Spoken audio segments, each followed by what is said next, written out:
Hai semuanya, hari ini kita akan membahas alur persidangan perkara pidana bersama channel Diskusi Hukum. Baik, hari ini kita akan membahas jalannya persidangan, yaitu dari mulainya pemeriksaan pertama sampai dengan putusan dalam perkara pidana. Baik, kita mulai dari sekarang. Baik, yang pertama inilah alur perkara pidana acara pemeriksaan besar berdasarkan KUHP, yaitu kemarin kita sudah membahas berkaitan masalah pelimpahan berkas perkara sampai dengan penetapan hari sidang, dan pada hari yang sidang yang ditentukan sudah siap, maka sidang dibuka dan nyatakan terbuka untuk umum, atau sidang dinyatakan tertutup untuk umum melihat pada bagaimana dakwaan itu sendiri. Ya, selanjutnya ini acara pertama setelah sidang dibuka itu ada pemeriksaan identitas terdakwa. Di sini terdakwa diperiksa identitasnya, termasuk hak-haknya terdakwa disampaikan di sini. Selanjutnya pembacaan surat dakwaan, agendanya. Setelah agenda surat dakwaan ini diberikan kesempatan kepada terdakwa untuk mengajukan keberatan atau eksepsi. Jika eksepsi ada, lalu ada pendapat penuntut umum. Selanjutnya terhadap eksepsi itu di putusan sela. Selanjutnya putusan sela itu apabila ditolak, maka lanjut pada pembuktian. Selanjutnya pembuktian ada tuntutan. Selanjutnya caranya pembelaan atau pledoi. Selanjutnya adalah pledoi adalah replik atau jawaban atas pembelaan dan tanggapan atas jawaban publik. Selanjutnya terakhir putusan. Itu pada gambaran acara persidangan. Baik, mari kita selanjutnya kita ulas satu persatu berkaitan masalah acara tersebut. Baik, pemeriksaan terdakwa. Pemeriksaan identitas terdakwa. Jadi pemeriksaan identitas terdakwa ini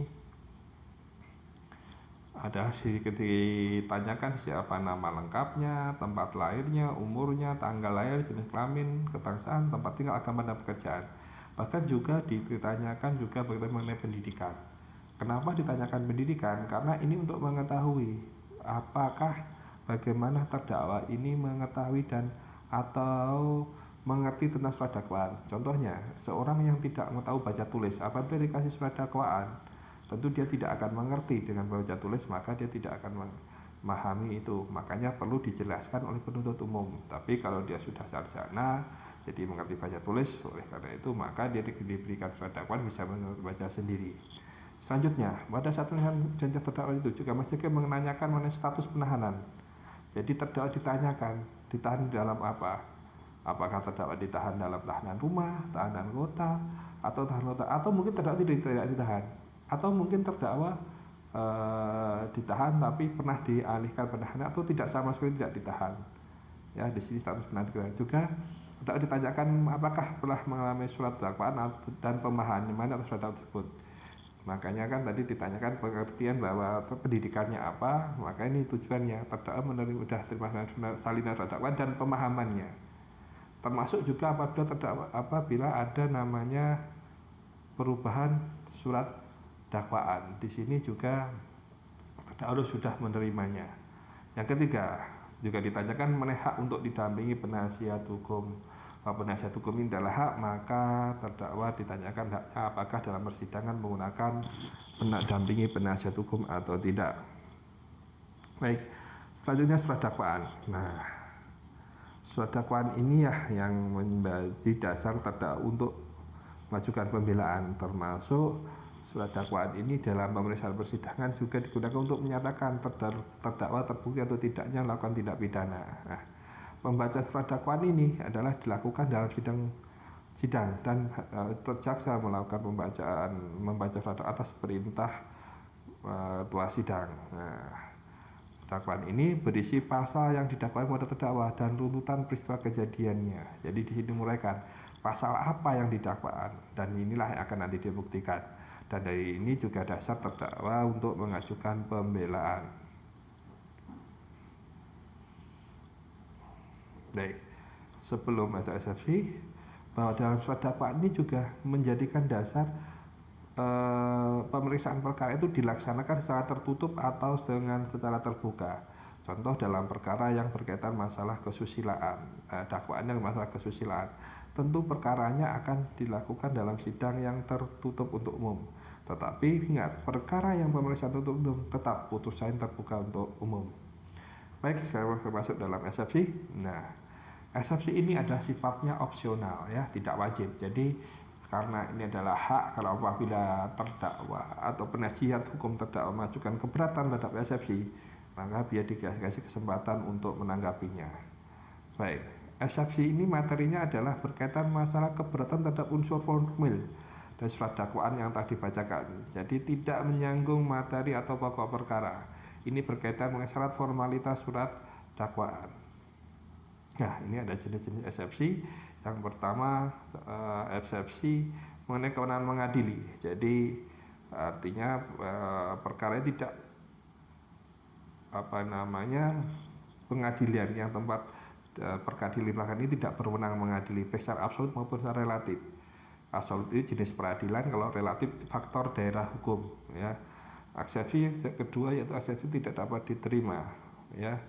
Eksepsi tidak dapat diterima ini apabila ada cacat formal berkaitan mengenai orang yang didakwa keliru atau susunan atau bentuk surat dakwaan diajukan bentuk salah ya. Dan eksepsi dakwaan batal ini tidak memenuhi syarat sebenarnya yang dimaksud dalam pasal 143 ayat 2 KUHP ya. Begitu. Oke, lanjut. Nah, terus selanjutnya setelah adanya eksepsi, penuntut umum dikasih hak untuk mengajukan pendapat. Hak penuntut umum ini diberikan ketika eksepsi diajukan oleh terdakwa. Jadi biasanya ini isinya itu berupa tanggapan yang intinya bagaimana mempertahankan bahwa surat dakwaan ini sudah sesuai dengan formalitasnya, tidak ada kecacatan, tidak ada batal demi hukum, ataupun bahwa pengadilan ini adalah berwenang dalam mengadili perkara. Baik, selanjutnya setelah ada jawaban, selanjutnya adalah putusan sela ya.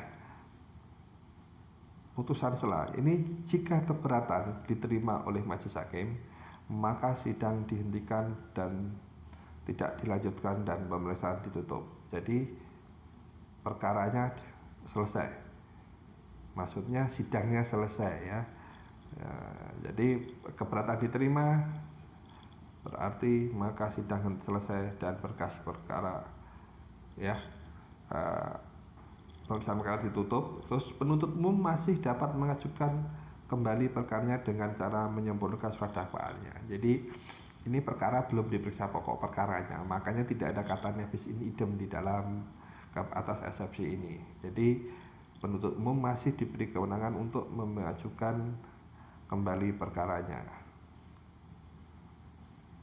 Nah, jika keberatan ditolak oleh majelis hakim, maka pemeriksaan dalam sidang dilanjutkan. Ya, penasihat hukum yang tidak menerima putusan sela ini dapat mengajukan upaya hukum bersama-sama dengan putusan akhir ya. Jadi ketika putusan ini tidak terima, penasihat hukum atau tidak terima, dia bisa mengajukan upaya hukum. Namun pengiriman berkas perkara ini akan dikirim bersama-sama dengan putusan akhir. Baik, selanjutnya pembuktian. Baik, pembuktian ini pada prinsipnya dibebankan pada para pihak, baik penuntut umum maupun terdakwa. Di Indonesia menggunakan sistem pembukti menurut undang-undang secara negatif, yaitu berdasarkan dua alat bukti yang sah dan keyakinan hakim. Seperti pasal 183 KUHP, dan alat bukti sudah ditentukan di dalam undang-undang, yaitu dalam pasal 184-nya, yaitu berupa keterangan saksi, ahli, surat petunjuk terdakwa, dan ada namanya barang bukti untuk memperkuat argumen-argumen mereka ya. Situ. Baik, kesempatan pemeriksaan pembuktian, kesempatan dimulai dari pembuktian dari penuntut umum dan dilanjutkan pada giliran terdakwa. Pemeriksaan dimulai dari saksi, terus selanjutnya ahli, dan terakhir adalah terdakwa. Terhadap barang bukti atau bukti surat yang diajukan di persidangan, majelis hakim akan menunjukkan kepada saksi atau ahli atau terdakwa, dan mereka akan dimintai tanggapannya terhadap barang bukti atau bukti surat tersebut. Ya, pemeriksaan terdakwa bisa dilakukan setelah saksi atau ahli yang diajukan penuntut umum dan setelah saksi atau ahli yang diajukan terdakwa. Ini tidak mutlak, kadang ada yang setelah saksi baru terdakwa, baru saksi adjudkat dari terdakwa. Ada juga yang saksi adjudkat terdakwa terlebih dahulu, ahli terdakwa baru terdakwa terakhir. Jadi untuk pemeriksaan terdakwa ini bukan selera ya. Ada beberapa hal majelis hakim memiliki kewenangan, mereka mempunyai teknis dalam mencari kebenaran itu sendiri. Makanya tidak semua perkara sama. Baik, selanjutnya setelah pemeriksaan itu selesai, pembuktian selesai, maka ada tuntutan yang dilakukan oleh penuntut umum. Tuntutan ini adalah didasari pembuktian yang telah dilakukan dengan menghadirkan saksi-saksi tadi atau alat bukti lainnya. Jadi dia dasarnya dari pemeriksaan selama pembuktian.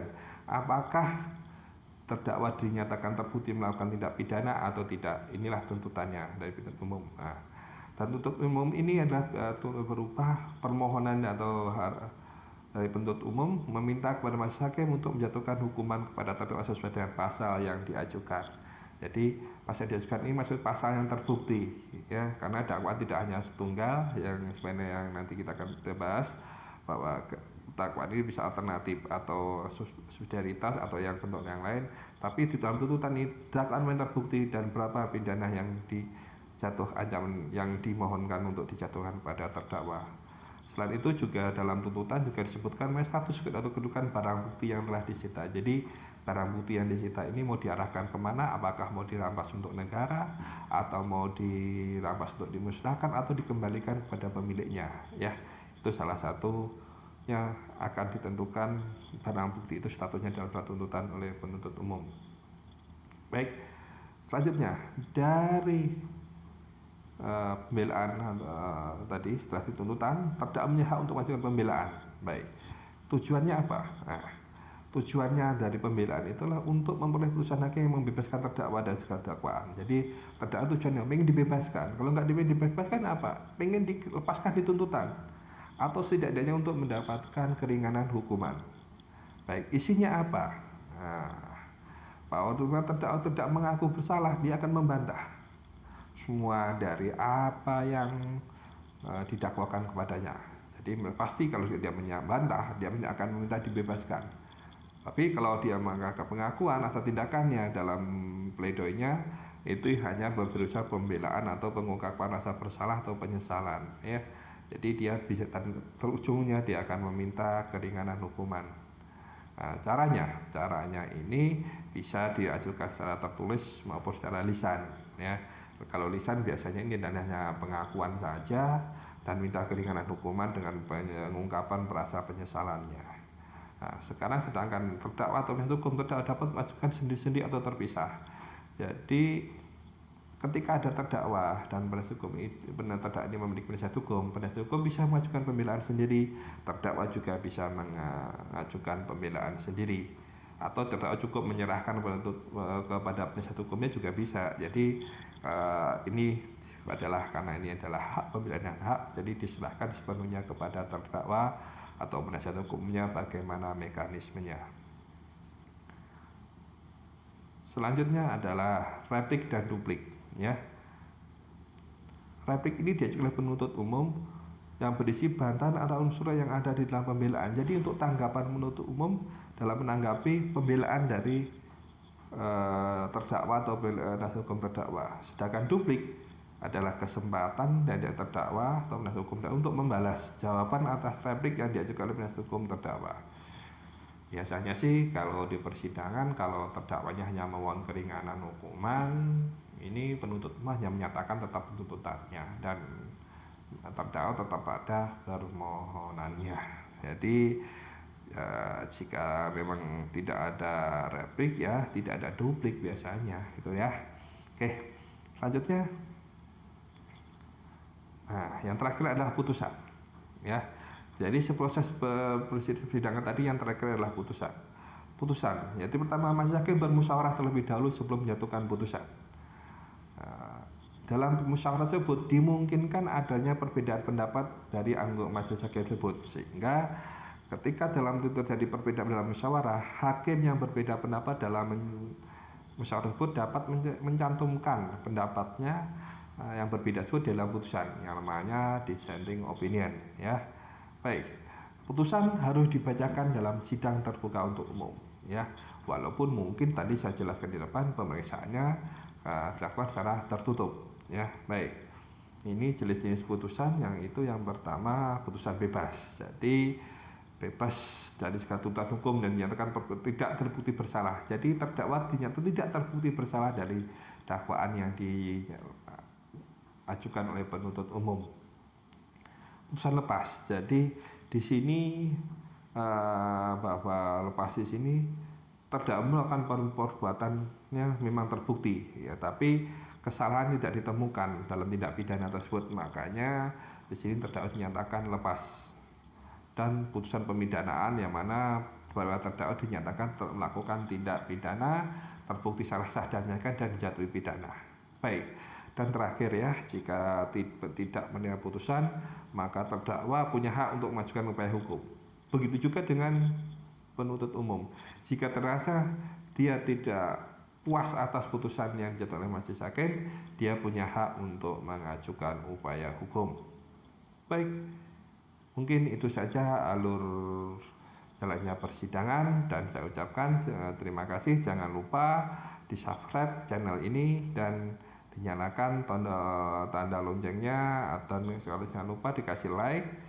Dan terakhir, jika ada pertanyaan atau beberapa yang mau ditanyakan, silahkan disampaikan dalam komentar. Mungkin dari pertanyaan tersebut bisa menginspirasi saya untuk melakukan pembahasan yang lebih dalam terhadap permasalahan yang saudara sampaikan. Terima kasih dan sampai jumpa lagi.